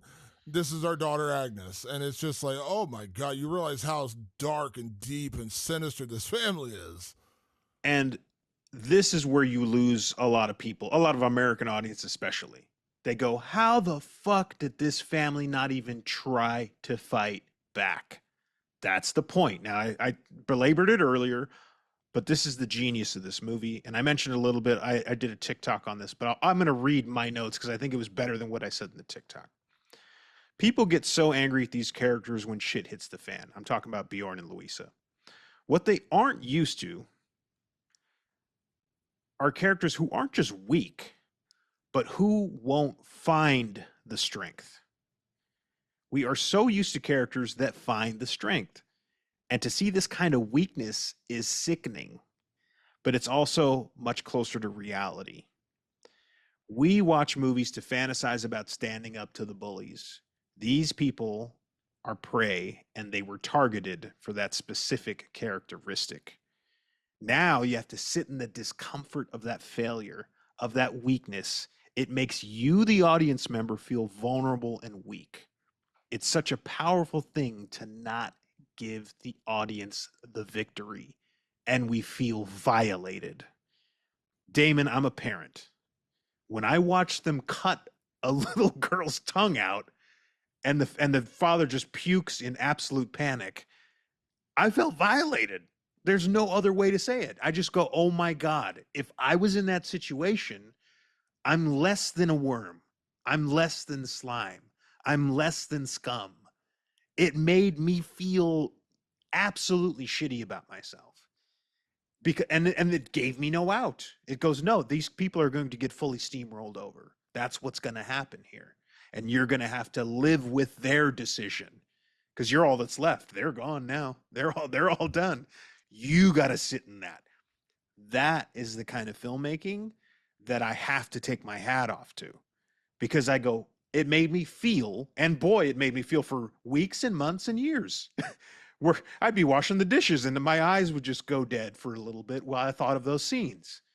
It's so disturbing. It's so difficult to process, but it's more likely that happens than what you see in Speak No Evil 2024.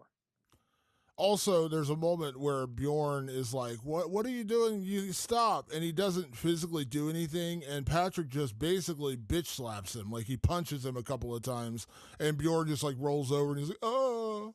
Like, he's weak. He's weak. He's a pathetic, weak guy.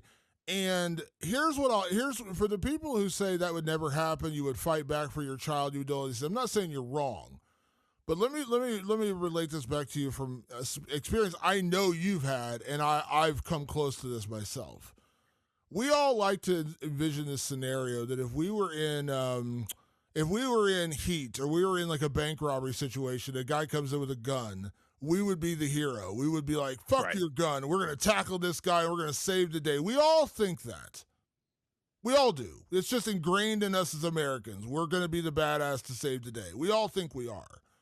But I know you've had a gun stuck in your face before, and I've been in a somewhat similar situation. And listen, I mean, you train jiu-jitsu, I train jiu-jitsu. I'm more than capable of defending myself in actual hand-to-hand combat. But it's different when you have a fucking gun in your face. And we all like to think, man, I'm going to slap this gun away and I'm going to take his gun and smack it with it. We all have this hero. Oh, yeah, sure. But reality's different. And when you get its gun stuck in your face, and the guy's sitting there and you know it's a psychopath and he doesn't give a fuck if you live or you die, and you have a second to decide, am I going to live or am I going to die? You hand him your wallet, you hand him your car keys, you bow down and say, "Please don't kill me." And by the way, you're not weak for doing that. That is a survival That's the smart instinct. thing to do. Yeah. That's the smart thing to do. But in our heads, we watch movies and we're like, "Oh yeah, we'd slap the gun away. We'd go full on." Like, there's a great movie out now called Rebel Ridge. Like, we would just grab the gun away from the guy and be like, "Oh, fuck this guy." We all think that. And so I think that's the instinct that kicks in at the original Speak No Evil, where you're like, how can this guy be such a wiener that he just lets his family get, like, his wife get taken, his daughter gets her tongue cut out, and he does nothing? Because I'm not saying everyone would do that, but there are a whole lot of people in that traumatic of a situation that would just freeze. It is not we think it is not instinctual for us to jump in front of a bullet. That is not instinctually in us to be like, "I'll take the bullet." Yes, there are people out there who really do that. There are heroes out there who will stand in front of a loaded gun and basically say, "Fuck you." Or there are people who will jump in front of a bullet to save someone. It does happen. But I'm telling you, and this is not an insult, this is just reality, you don't know until you're in that situation. And we all like to envision ourselves being the hero, but the reality is most of us would be pissing our pants. And that, to an even greater extent, is what Bjorn does in the original. He's just so dumbfounded. He can't imagine what's happening to them right now. And that's, by the way, when you watch this movie play out from the first meeting in Italy all the way to the end of the movie, there's a reason why Bjorn and his wife picked these people. They knew they were the weak-willed people. They do not pick this. There's a reason why they didn't pick the American couple walking around with mullets and toting guns around Europe, because they're not going to fall for this. They're not the weak. And I'm not saying that people in Denmark are. I'm just saying, like, just like what you talked about with the American audience, like, we're so used to like, we get bumped on the street, we're like ready to fucking throw down. Like, that's just our nature as Americans. They're not picking on the American couple in this movie in that way. But when they find Ben and Louise in the remake, they have to kind of like coax them in. But again, the ending is much different.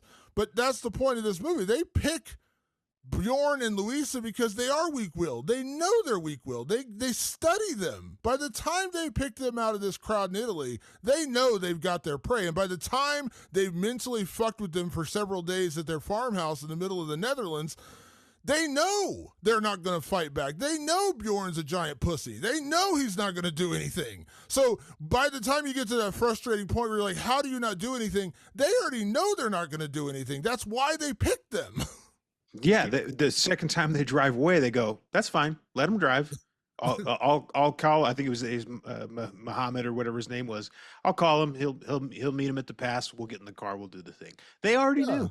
They already had these people broken down. And somebody might counter you and say, "Damon, they didn't have guns in their face. They could have at least fought." I know that's what they're thinking. That is not the point of that movie. The point of that movie is, what does inaction look like? That's the headier, bigger idea. Inaction can look like that. If you do nothing when you have the opportunity to do something, this is the feeling that will come to you. It will. This is, and this is, people, again, people don't watch movies to be challenged that way.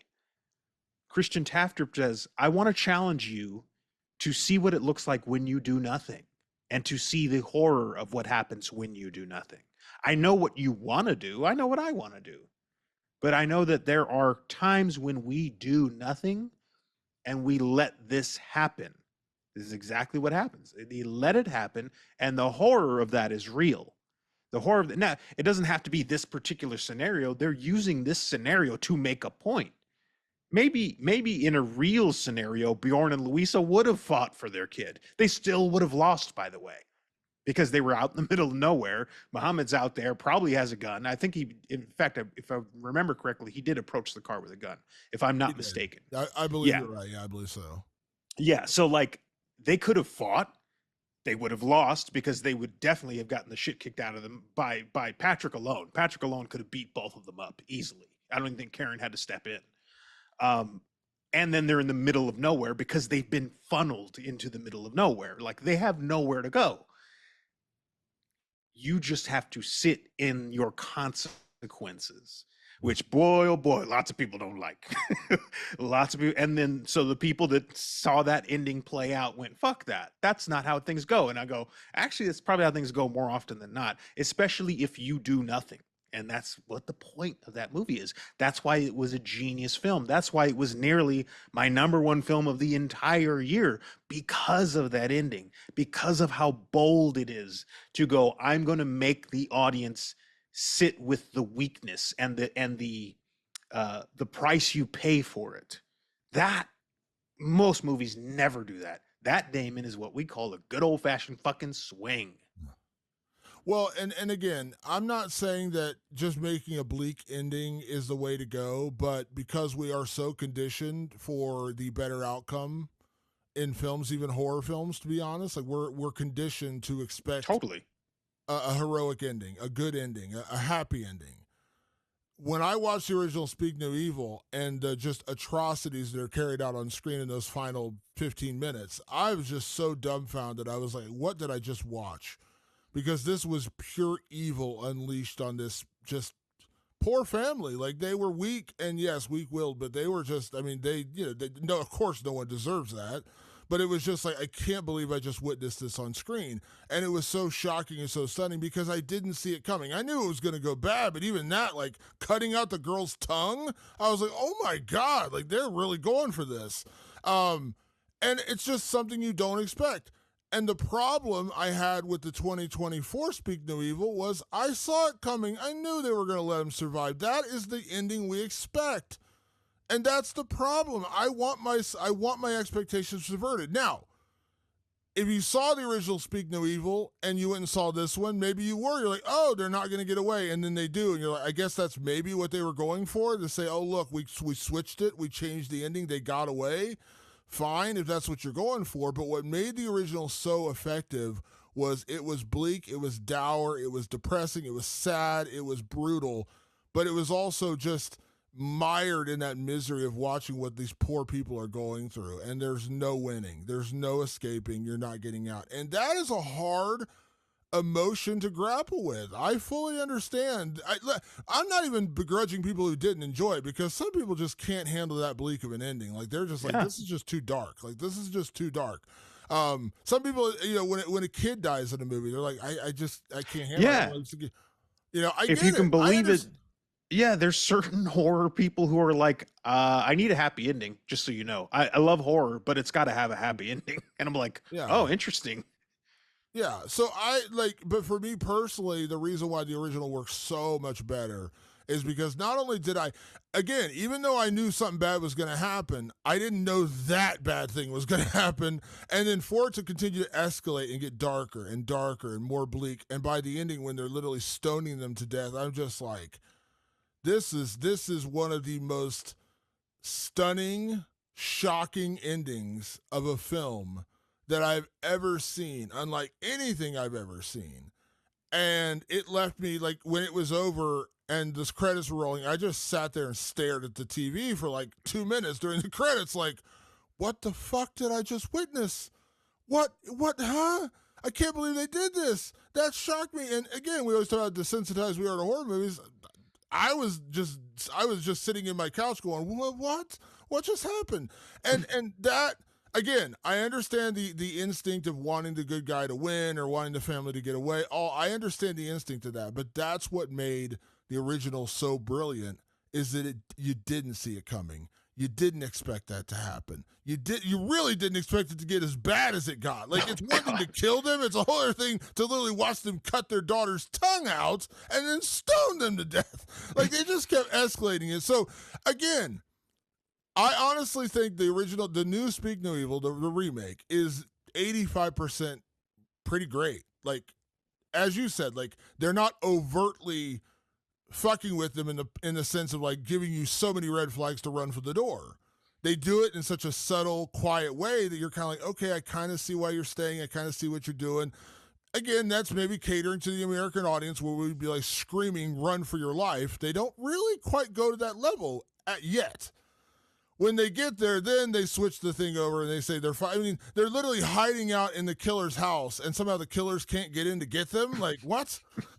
And then they turn the tables on them, and the wife falls and dies. Then obviously, Patty gets the Yeah, better now of the they're whole thing. Rambo First Blood, you know? Yeah, and it's just like that doesn't make any sense, and that's why the original was because everything that happened from that third act going into when they reveal to them that they're going to die, when Patty and Kara say you're going to die, from that moment to the very end of the moment, I saw everything coming. There was no surprises, nothing caught me off guard.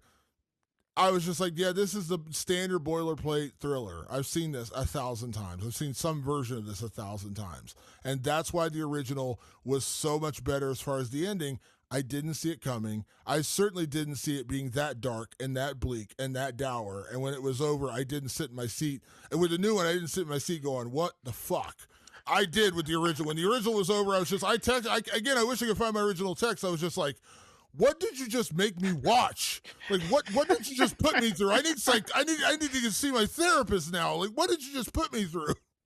Do you know how many texts of people? Because I put it on my list at the end of the year, and people see it on my Instagram. They see my list. How many people text me and goes, "Dude, I watched Speak No Evil. What the fuck, dude? Why would you tell people to watch that movie?" And I got friends that are like horror people that are like they direct horror and stuff, and they were just like, "That movie really fucked me up." Like it's meant to fuck you up. That's the point. That's the point of that movie. And for the remake to go, no, we're going to give you the Hollywood ending.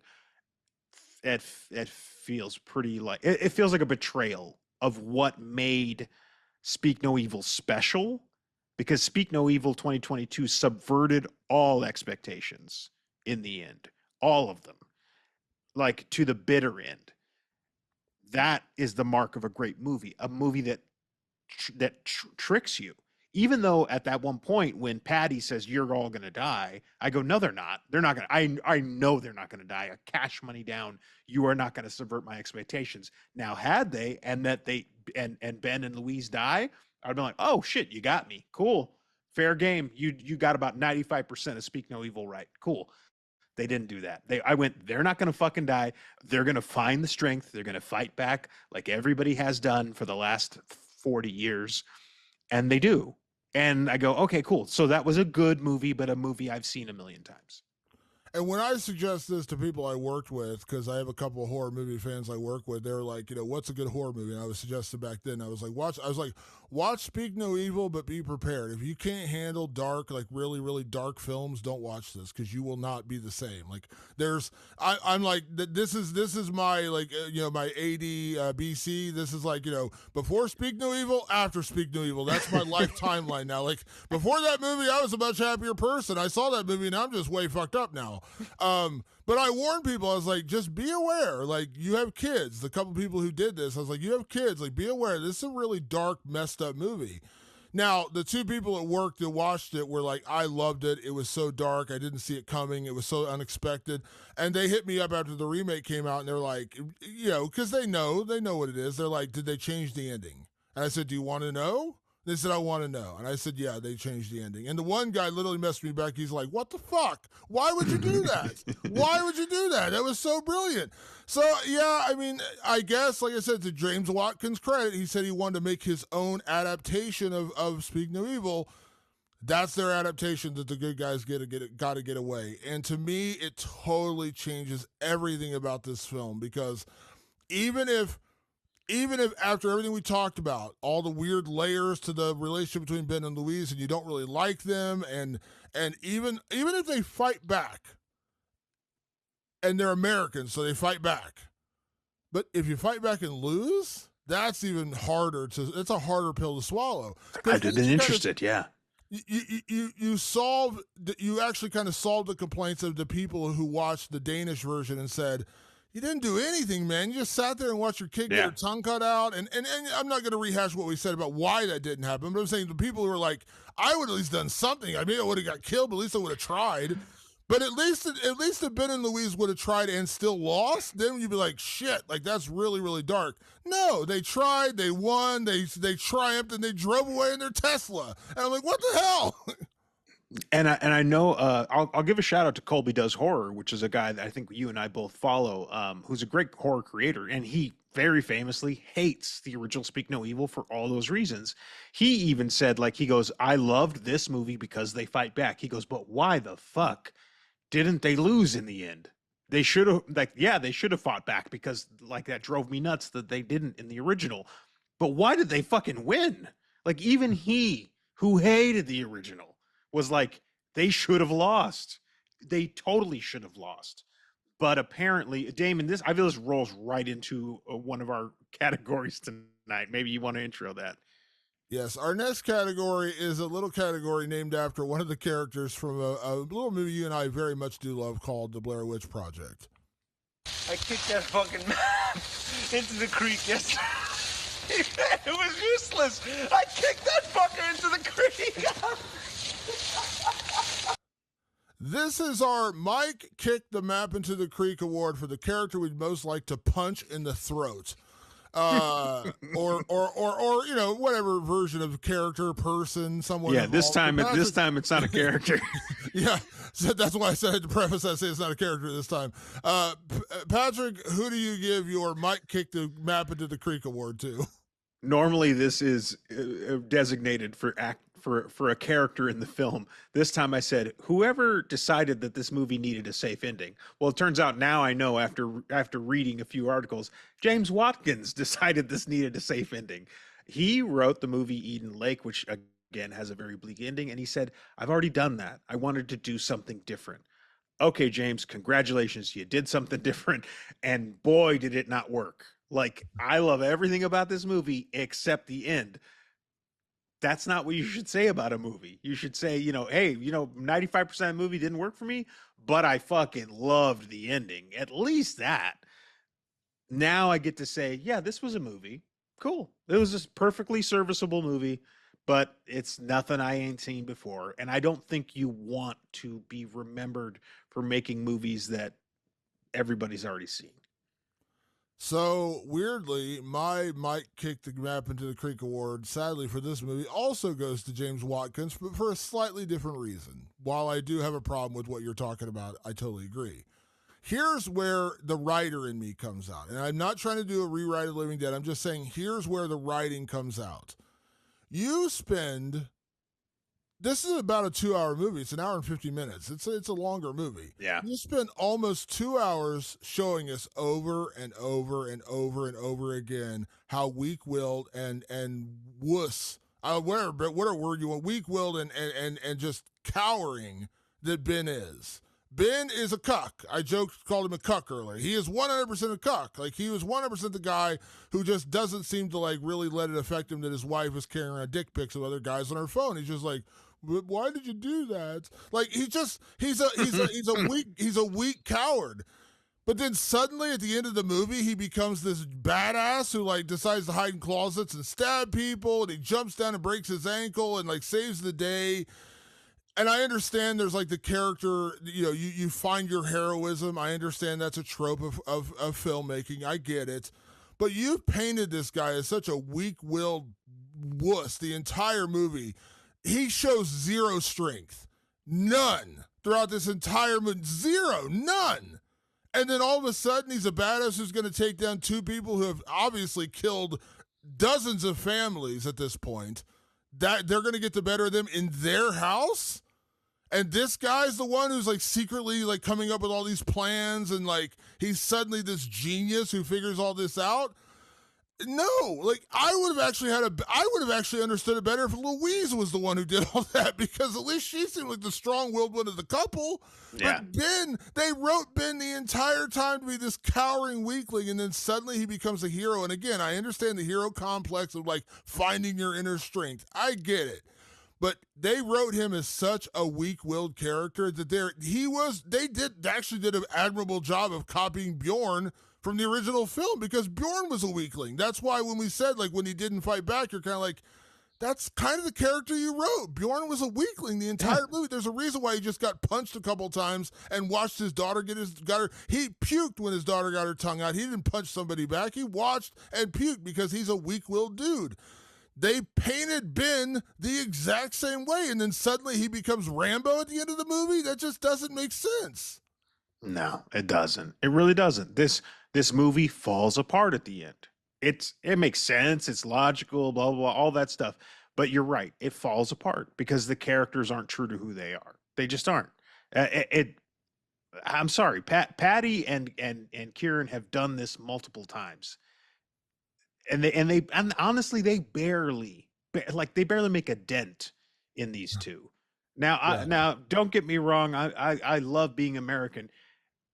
I guess we're fucking superhumans. Is that the story? Is it like, hey, you may be the most villainous couple in all of Scotland, but you cannot handle an average weak American couple? I guess that's what the story ultimately is. By the end of the movie, Patty had his face slashed open with a box cutter. He got bleach or some sort of, like, hydrochloric acid or some kind of cleaning substance tossed in his eyes. Kiera gets tossed off a roof and dies. And they end up injecting Patty with the ketamine to knock him out. And all that Don't forget the gunfight. They have a gunfight with the with the chef. Yeah, and he dies. And at the end of the day, the only thing that happens to Ben and Louise is Ben jumps off a ladder and breaks his ankle. And that's a self-inflicted wound. Like, he jumped down to basically to get the ladder to save his family. That's all. So all the terrible things that happened to Patty and Kara. Nothing happened to the Americans. Like, at least in, like, you think about, like, Texas Chainsaw Massacre, like, by the time Sally Hardesty gets away, she's been just brutally tortured, mentally tortured. You look at Devil's Rejects, another example of that, like, the great moment when the girl gets away, runs across the highway, and gets smeared by the tractor trailer. Like, you don't escape these situations unscathed. The Americans are, like, basically, they're fine. Outside of the broken ankle, which, again, was a self-inflicted wound of him jumping off the roof, that's it. Nothing else happens to them. You basically could have the final shot where they're just driving away and they go, well, that was fun. Like, I mean, it was like, like they like James Watkins being very complimentary to Americans, saying, yeah, this is a walk in the park for two average weak Americans. Yeah, they could steamroll some hardened criminals in Scotland. No problem. the only people who get fucked up in this movie are the sociopaths who have done this dozens of times. Literally, nothing happens to Ben and Louise at all. No, it's fucking weird. Yeah, I just thought about that. We're talking about this. Like, you know what? They never actually did anything to them. Like, they didn't do anything. Nothing happened to them. No, I'm telling you, the ending of this movie left a sour taste in my mouth for all the wrong reasons. Yeah, and everything happened to the sociopathic couple who's done this a dozen times. It's just, I'm just like, a little too much revenge porn for me. Like, it's like, okay, that's not how this goes. I mean, there'd be some knife slices, there'd be some stabbings, there'd be a gunshot wound, something. I mean, come on now. No, Ben rolls his ankle. That's all. I played a game of pickup basketball with some psychopaths up in the West End, but I'm fine. Yeah, he basically got the same injury he could have gotten playing pickleball. Yeah, and that's it. That's all that happened. That's it. And he did it to himself. Yeah, it was like the least risky escape room. Like they're just like, nothing really happened. No danger here. So yeah. Patrick, our last category tonight, of course, is can we survive this horror film? I know the answer to this because if we're playing the 2024 version. Can we survive this horror film? Damon, first of all, you're not even a target because you don't have a little daughter. Secondly, they're not the 2024 version of me and Patty hanging out. He goes, they're not the ones. We're moving on from these guys. I'm walking up to his table and he's going, I just wiped my ass with my bare hand, so you probably don't want to come over here. Like, he would have pushed me away pretty quick. We're just not the kind of targets they were looking for. They're looking for the weaklings. They're looking for the vulnerable, and you and I don't fit those categories. So even if I had a kid, I'm assuming the 6'3" tattooed, the 6'3", 260-pound, 265-pound tattooed guy is probably not going to be the guy you're going to be like, let me tussle with him. But let's just move beyond the physicality of it all. I'm not a huge people person in person. Like I'm a friendly guy, but like I'm not like I'm like, let's sit together at a table and share a dinner. And then like, hey, do you want to go hang out? I'm like, yeah, we're good. Like we're cool. So I'm not That's true. I'm not gonna be in this situation because I'm just not that dude. Like you're not gonna find me in this situation where I'm gonna be like, sure, let's go hang out with this couple we barely know. And go hang out in part of a different country or whatever. And also, this is the American in me, and I fully admit this is the American in me, Patrick, because we're ingrained in this. I carry weapons with me at times. Like I have weapons in I have weapons in my car. Like I had road rage incidents. So like, you may get me to your place, but guess what? I'm gonna be the one turning the tables on you. I'm not gonna be going for my Tesla and hoping the battery's charged. I'm gonna be going for the weapon in my car, and I'm gonna be like, now you're fucked. So I have more actual weapons. I have more actual weapons in my car than Patty and Kieran had in their house, like actual weapons. Yeah, so I'm just like, I'm just being honest. Like, I'm not even going to the point of like being the whole hero complex of like, of course, with a gun in my face. I'm just saying that like, in that, yes, at one point they do pull out a giant long-barreled shotgun that they use, which is hilarious. They have Kara hold the shotgun that's bigger than her. It looks like an elephant gun compared to her. And yes, I understand that's a gun, but like, again, there's just so many ways I would not be in this situation. And it's not even me playing like Billy Badass, I'm a hero. It's just, I just wouldn't be in those situations. Like, like when they, like, if I had a kid, I guarantee you, if they had a worry bunny, maybe I'm uncaring and there's going to be a parent out there be like, dude, you're cruel. That's the reason why you don't have kids. Fuck the bunny. I'd be gone. Like, dude, you'll get another when we get back to London. Like, you're done. Sorry, I don't care about your stupid bunny. But there's just a million other reasons why I would just never be in this situation. So would I survive? Yeah, but I'm being honest. Like, I just don't ever, there's no scenario where this would be me. I hate to admit this, but I will. Excluding friends I've known for like 20 years since before we had kids, I don't like parents, period. Like, I'm going to get in so much trouble because I know there's people who listen who are going to be like, wow, that's offensive that you're saying that because they know me. I don't like hanging out with parents.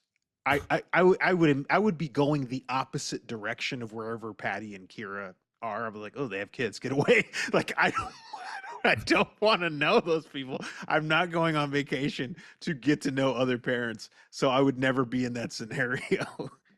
Yeah, I just like, and again, I'm not playing the hero complex. I'm not saying I'm badass, none of that. Yes, I do keep weapons in my car. I just but wouldn't even be there. Yeah, like you're not, and again, like I said, you're probably not gonna, like, generally speaking, you're not gonna approach me anyways. Like they try to peek out the weak-willed people. Well, generally speaking, you're not gonna go for the 6'3" tattooed guy. That's like, let's let him go over there, and we're gonna go for the Scoot McNairy looking guy, like the 5'10", 150 pound, soaking wet guy over there who we could probably overpower pretty quickly. Like, like. Just on principle alone, you're not going to. Yeah. So. I think, long story short, I don't think you and I are targets. Yeah, it's just, But so, no, yes, we would survive this horror film because we would never end up in this situation. There is no scenario where I would be hanging out at someone's house I just met like 3 weeks earlier. Just not going to happen. And especially not in the middle of nowhere. Like, they're driving and they're like lost in the woods and there's no cell service. I would have turned around so fast and sent them a note back saying, fuck your house. I'm not coming. You'll never see me again. So who cares? like, how much am I really offending you? It's not like we've been friends for 20 years. We just met. Like, I don't show up. Who cares? You're never gonna know. Like, oh, aren't Damon and I just a joy? People are just rushing to hang out with us right now. Like, wow, those guys sound like a good time. Yeah, they're like, there's a reason why you two are friends, isn't there? Yeah, because we can't stand anybody else. That's why. So. Patrick, at the end of the day, like I said, in all honesty, all jokes aside, I did enjoy about 90% of this movie. I really did. I thought it was a pretty well-made movie, but the ending just... It's different than even like, I'm not telling what it was, but there was a part that I bumped up against with Alien Romulus, but in the end I was like, what, I still like the movie. There's just one thing in the ending I didn't like, but overall I still really like that movie. The ending in this movie just ruined it. It just did. And I think that's the most frustrating part about this movie. It's great for about 90% of it, and then it just even the way too many layers of the dysfunctional relationship. I can overlook that. But I can't overlook the ending. I just can't. Yeah, the end bugs me so bad. It just, I had a long drive home. I just happened to be in Los Angeles when I saw that movie. So I had like a 2.5 hour drive home, 3 hour drive home. And I was just like, I felt like I wasted my time, which it's weird because I like most of the movie, but I felt like I wasted my time. And I thought to myself when I was driving home, I go, if I had seen Speak No Evil 2022 in that theater, and had 3 hours to drive home, that would be the longest 3 hours of my life, having to like sit with what I had just done. And to me, that's the mark of a great movie, is a movie that does not leave your soul. That is 100% Speak No Evil 2022. And if you don't have Shudder, by the way, it's streaming on Freevee as well, which Freevee is a free streaming app. You got to watch a couple ads, but you can watch an unedited version of Speak No Evil right there on Freevee as well if you don't have Shudder.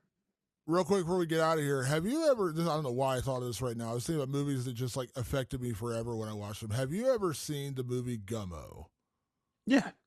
Okay. It takes place in Ohio, in my state of Ohio, a little town called Xenia, Ohio, right outside Dayton. And one of my best friends in the world, he's a former UFC fighter, Matt Brown. He's from Xenia, Ohio. And years ago, I told him, like, have you ever seen Gummo? And he's like, no. And I was like, watch it. You're from Xenia, like that's where you grew up. Watch this movie. And to this day, we'll talk about movies, and Matt inevitably brings that up. He's like, I can't believe you made me watch that movie. That movie is so whacked out and fucked. And I'll never watch Gummo again because it was so disturbing and like just utterly disturbing. But it's the movie that I'm like, oh, you've never seen Gummo? Well, now I feel like I need to pass on this torture to you because I've seen it. You need to watch it too. Speak No Evil is a different kind of movie where I actually have seen it now like 3 times, but a similar-ish effect in like it just left me like, what did I just witness? Like, what did I just see? kind of the same thing with that. Like, I never want to see Gummo again. I'll never watch it. But it just popped in my head because I saw it. I went to Horror Hound. By the way, shout out to the folks at Horror Hound. They hosted me this weekend at a Horror Hound in Cincinnati. Great time. Horror Hound is my favorite horror convention. I go to it twice a year. They have it in Cincinnati, usually in March and September. Occasionally I do go to Indianapolis, but incredible time. I finally got to meet Heather Langenkamp, which was like one of my top 3 horror moments of all time. We talked. She was so sweet, such a nice person. I was like geeking out of my freaking mind that I got to meet Heather Langenkamp from Nightmare on Elm Street. But Horror Hound is awesome. If you've never been, highly, highly, highly recommend. It's my favorite horror convention of them all. Highly recommend going. I had a blast. But I saw a copy of Gummo while I was down there. Maybe just relive it all over again. I was like, oh God, it's like flashbacks. To a lesser extent, that's Speak No Evil, where I'm just like, this movie is the original is so whacked out that like when I think about it, it still sends shivers down my spine. Unfortunately, new one just didn't do that for me. Yeah, I don't think I'll be revisiting the new one again, and I will revisit the original very cautiously because it's like real tough heroin. You're like, boy, that's gonna stick with me for a while. So I don't know when I'll see the original again, but I will revisit it because I think it's a tremendous movie. Speak No Evil 2024, maybe less. Yeah. All right, folks, that is our episode. We'll be back next week with another new episode. We're rolling into a lot of new movies as we, of course, come up to October, which is the month of Halloween, month of horror. So we're going to have lots, of course. Terrifier 3 is coming out in October. I've heard so much buzz about that. Tickets actually went on sale this week, so that's coming up here in a few weeks. So we got a lot more to come. The Substance is a new body horror film starring Demi Moore and Margaret Qualley. I know Never Let Go, the new Aja, what's her name? Alexandra Aja. Alexandra Aja, yeah.